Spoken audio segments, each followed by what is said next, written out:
تو بس میں یہی کرتی تھی کہ صبح میں اٹھتی تھی، ناشتہ بنانے کے بعد میں خود کو مینٹین کر کے بیٹھ جاتی تھی۔ میں بہت زیادہ تیار رہتی تھی کہ میرے شوہر کو ظاہر ہے اچھا لگتا ہے تو مجھے اس کے حساب سے رہنا چاہیے۔ میں اپنا تیار شیار ہو کر اسکول چلی جاتی تھی، ہمارا اسکول ہے تو میں وہاں چلی جاتی تھی نا پڑھانے کے لیے۔ سمجھ لیں کہ بس ایسے میڈم کے طور پر میں بیٹھی رہتی تھی اپنے آفس میں، اور جو ہے ٹیچرز تھیں، ٹیچرز پڑھاتی تھیں، بس ان کی رپورٹس لینا ہوتی تھیں۔ میں اپنے گھر میں بھی بہت مینٹین رہتی تھی، تو جب بھی وہ نوکرانی آتی تھی میں نوٹ کرتی تھی، وہ ہر وقت مجھے دیکھتی رہتی تھی، اور ہم دونوں میاں بیوی اکثر کٹھے بیٹھے ہوتے تھے، باتیں کر رہے ہوتے تھے بہت۔ میں ہنس ہنس کے اپنے شوہر سے باتیں کر رہی ہوتی تھی، جیسے بیوی کے لاڈ پیار ہوتے ہیں اپنے ہسبینڈ کے ساتھ، وہ سب ہم جو ہے نا کٹھے بیٹھے ہوتے تھے ایک ہی چارپائی پہ، بیڈ پہ، اور ہم آپس میں باتیں کر رہے ہوتے تھے، اور وہ کام کرتی رہتی تھی، اور اس کی نظر جو ہے میں نوٹ کرتی رہتی تھی کہ وہ جو ہے نا ہمارے اوپر ہی ہوتی تھی،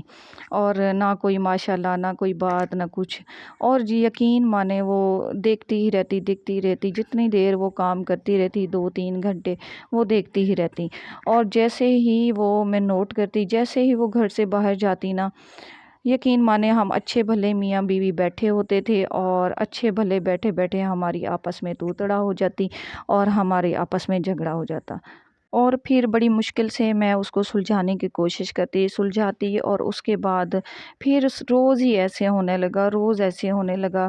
آہستہ آہستہ مجھے سمجھ آ گئی کہ نا اس کی ہمیں نظر لگ جاتی ہے، جیسے ہی وہ باہر جاتی تھی ویسے ہی ہمارا لڑائی جھگڑا شروع ہو جاتا تھا۔ ہم پھر ایک ایک ہفتہ ایک دوسرے سے نہیں بولتے تھے، اس طرح ہو جاتا تھا، حالانکہ کوئی لمبی چوڑی باتیں نہیں ہوتی تھیں، لیکن ہمارا ایسا مسئلہ چلتا رہا۔ ہم ہفتہ ہفتہ 2-2 ہفتے ایک دوسرے سے بولنا چھوڑ دیتے۔ ظاہر ہے جب ایک دوسرے سے بولنا چھوڑ دیتے ہمارے موڈ بھی آف، ہماری وہ مینٹیننس بھی آف،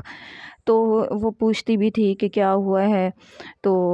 جو ہے نا میں کہتی تھی بس کچھ بھی نہیں، جو ہوتا ہے گھر میں، ہر گھر میں ہوتا ہے وہی ہوا ہے، تو ٹھیک ہو جائے گا، بس یہ کہتی تھی۔ اور ایسے چلتا چلتا ہوتا ہوتا ایسی نظر لگی کہ میرے شوہر نے نا مجھے دیکھنا تک چھوڑ دیا۔ ایسا ہوتے ہوتے 6 مہینے پورے میری اور میرے ہسبینڈ کی بات ہونا بند ہو گئی، کیونکہ وہ مطلب کہ کوئی ایسی غلطی نہیں ہوتی تھی، بلا وجہ کی باتوں پہ وہ مجھے جو ہے نا ہر وقت سناتے، ہر وقت ڈانٹتے، ہر وقت مارتے، اور اس طرح ہمارا لڑائی جھگڑا اتنا ہو گیا کہ بس ہم نے ایک دوسرے کو بولنا چھوڑ دیا۔ میں نے بھی بولنا چھوڑ دیا کہ اس کو پرواہ ہی نہیں ہے، مطلب غلطی بھی اس کی ہوتی ہے، اور پھر وہ مطلب میرے ساتھ کرتا ہے۔ تو اس طرح ہوتے ہوتے 6 مہینے گزر گئے، اور 6 مہینے بعد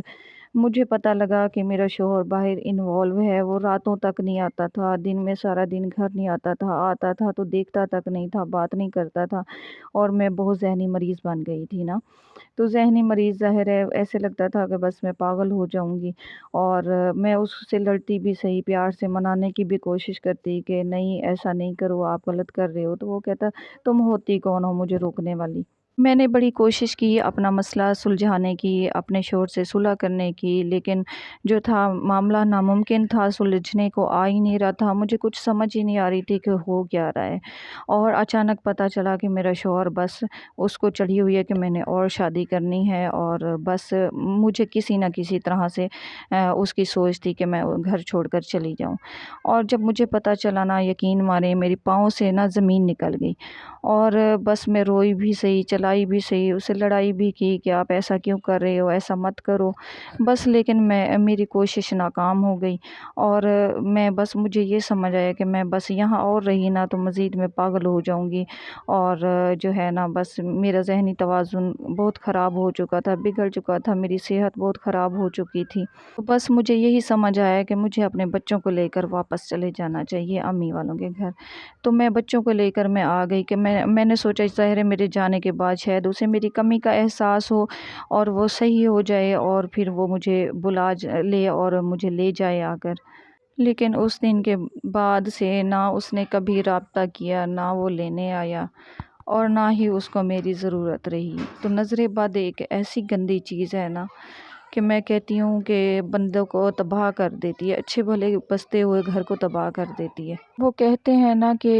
نظر بد جو ہے نا اونٹ کو ہانڈی تک اور بندے کو قبر تک لے جاتی ہے،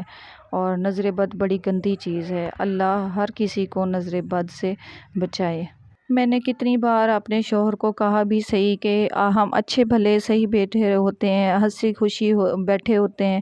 اور یہ جب نکرانی جاتی ہے تو ہمارے ایسے ایسے جھگڑے پڑ جاتے ہیں، ہم آپس میں بلا وجہ لڑنے شروع کر دیتے ہیں، آپ ایسا کریں، نکرانی چینج کر دیں یا اس کو چھڑوا دیں،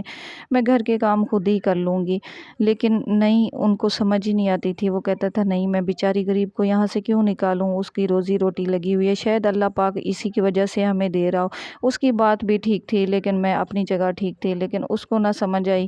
مجھے سمجھ آ گئی تھی، لیکن کیا ہوا کہ وہی ہوا، ہمارا گھر تباہ ہو گیا۔ یہاں پہ میں آپ کو دکھا رہی تھی میری جاب ہے نا، میں نے پچھلی ویڈیو میں بھی بتایا تھا کہ میں کیا جاب کرتی ہوں۔ تو یہاں پہ میں آئی تھی ایک گاؤں میں، اور گاؤں کی دلہن کا کمرہ اتنا پیارا سجا ہوا تھا، اور میں آپ کو دکھا رہی تھی کہ کیسے گاؤں میں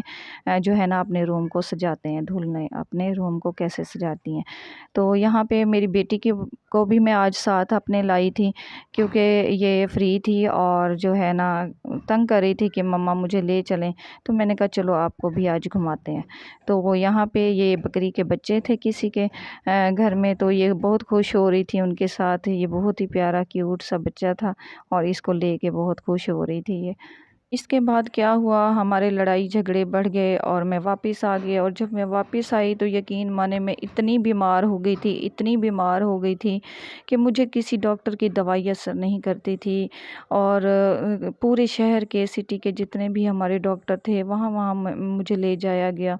لیکن مجال ہے کہ مجھے کہیں سے بھی آرام ہو رہا ہو، بڑے سے بڑے ڈاکٹر کے پاس لے کے گئے لیکن مجھے آرام نہیں ہو رہا تھا۔ لیکن مجھے یہی سمجھ آئی کہ جب تک مجھے کسی بابے کے پاس نہیں لے کر جائیں گے، دم درود نہیں کروائیں گے، مجھے سکون نہیں آئے گا، مجھے آرام نہیں آئے گا۔ اور ایسا ہو گیا تھا کہ بس ایسے لگتا تھا کہ میں جو ہے نا مر جاؤں گی، اب میں بچوں گی نہیں، بہت جو تھی میں بہت زیادہ بیمار ہو گئی تھی۔ پھر ایک بابا ہے، اس پہ مجھے بہت یقین تھا، میں نے امی کو بولا، میں نے کہا امی آپ مجھے وہاں لے جائیں، اسے دم کروا کے آئیں، ہو سکتا ہے کہ اس کے دم سے جو ہے نا مجھے سکون مل جائے، میں بچ جاؤں، میں ٹھیک ہو جاؤں۔ تو امی والے مجھے وہاں پر لے گئے، میرا بھائی لے گیا۔ تو وہاں جب ہم گئے